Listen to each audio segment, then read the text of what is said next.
Hello friends, Manjusha cooking and ব্লগে আপনাদের সবাইকে স্বাগত। বন্ধুরা, আমি আজকে একটা শীতকালের পিঠের রেসিপি শেয়ার করব, শুধুমাত্র চালের গুঁড়ো দিয়ে সরু চাকলি। এটা আমার বৌদি করেছে, আমি বাপের বাড়িতে গিয়েছিলাম, আপনার ব্লগে নিশ্চয়ই দেখেছেন। খুবই সুন্দর, পাতলা একদম কাগজের মতো সরু চাকলি। গুড় দিয়ে আলু চচ্চড়ি দিয়ে এটা খেতে কিন্তু অসাধারণ লাগে, করা কিন্তু খুবই সোজা। তো কোথায় কী কী লাগবে চলুন দেখে নিই। এখানে চাল বাটা নিয়েছে বৌদি, এরকম পাতলা করে ব্যাটারটা গুলে নিয়েছে, এরকম কিন্তু পাতলা করতে হবে। আর নিয়েছে নারকেল কুড়ানো। নারকেল কুড়ানোটা অপশনাল, দিলে ভালো লাগে। আপনাদের যদি নারকেল খেতে অসুবিধে থাকে তাহলে স্কিপ। এই চালটা কিন্তু বাড়িতেই বেটে নেওয়া হয়েছে, ভিজিয়ে। চাল ভিজিয়ে বাটবেন, তাহলে কিন্তু খেতে ভালো হবে। সেদ্ধ চাল এবং আতপ চাল সম পরিমাণে মিশিয়ে করতে পারেন। এবার দিয়ে দিচ্ছে নুন, স্বাদ মতো নুন। এবার এটা একসঙ্গে মিশিয়ে নিতে হবে। এবার কড়াইতে অয়েল ব্রাশ করার জন্য আমরা সাধারণত ব্রাশ ব্যবহার করে থাকি, তবে গ্রামে আর ব্রাশ নেই। তো একটা কলা গাছের ডাঁটা এভাবে নিয়ে একটু থেতো করে নিয়েছে, এটাই কিন্তু ব্রাশের কাজ করবে। আর পিঠে করছে আমার বৌদি, আমার বড় বৌদি। এই যে বড়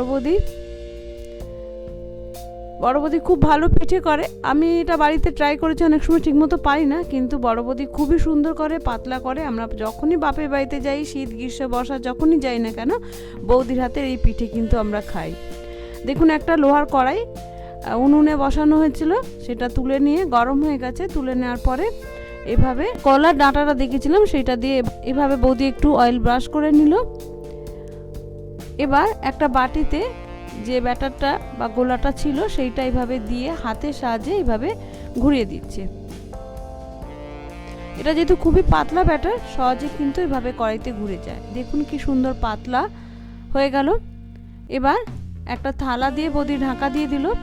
1 মিনিট মতো ঢাকা দিয়ে রাখতে হবে, আর আঁচটা যেন একদম কম থাকে। 1 মিনিট পরে থালাটা খুলে নিয়েছে, দেখুন কি সুন্দর চারদিক দিয়ে ছেড়ে এসেছে। থালাটা খুলে নেওয়ার পর 30 সেকেন্ড মতো এভাবে খুলে রাখতে হবে। তারপরে এটা কড়াই থেকে তুলে নিতে হবে। আমার বৌদি এটা একদম খুন্তি টুন্তি কোনো কিছুই ব্যবহার করে না,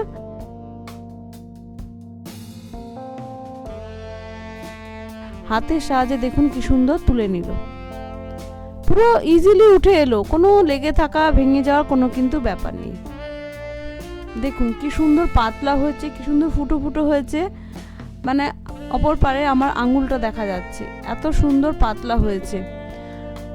যেন মনে হচ্ছে পিঠেতে কুশের কাজ করা হয়েছে। দেখুন কি সুন্দর যে লাগছে, আর কি যে পাতলা হয়েছে। এটা কিন্তু গুড় আলু চচ্চড়ি সব কিছু দিয়ে কিন্তু খেতে অসাধারণ লাগে। যখন খুশি কিন্তু এটা করা যায়, কারণ উপকরণ এমন কিছু লাগে। আমার বোন পিঠে হতে হতেই রান্নাঘরে বসেই খাচ্ছে, তার খুবই ভালো লেগেছে, সে গুড় দিয়ে খাচ্ছে। দেখুন অনেক হয়ে গেছে, অনেকটাই। এটা খুবই কম সময় লাগে, 2 মিনিটের মধ্যে একটা। দেখুন বন্ধুরা কি সুন্দর লাগছে, কি সুন্দর পাতলা হয়েছে। এটা লোহার কড়াইতে করেছে বৌদি, তাই খুবই ইজিলি উঠে গেছে। আপনারা চাইলে লোহার কড়াইতে করতে পারেন বা ননস্টিক চাটুতেও কিন্তু করতে পারেন। এটা যে কোনো সময় টিফিনে বাচ্চাদের দিতে পারেন, অফিসে লাঞ্চে দিতে পারেন।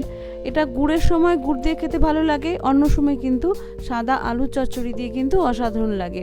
আমরা মাঝে মাঝেই করি এটা, কারণ মাত্র চালের গুঁড়ো দিয়ে করা হয়, তাহলে কিন্তু শক্ত হয় না, খুবই ভালো লাগে খেতে। আশা করি আমার বৌদির হাতের এই একটি মাত্র উপকরণ দিয়ে সরু চাকলি আপনাদের ভালো লাগলো। ভালো লাগলে অবশ্যই কিন্তু আমাকে লাইক কমেন্ট করে জানাবেন, আর শীতকালে অবশ্যই একবার ট্রাই করবেন। ভালো থাকবেন।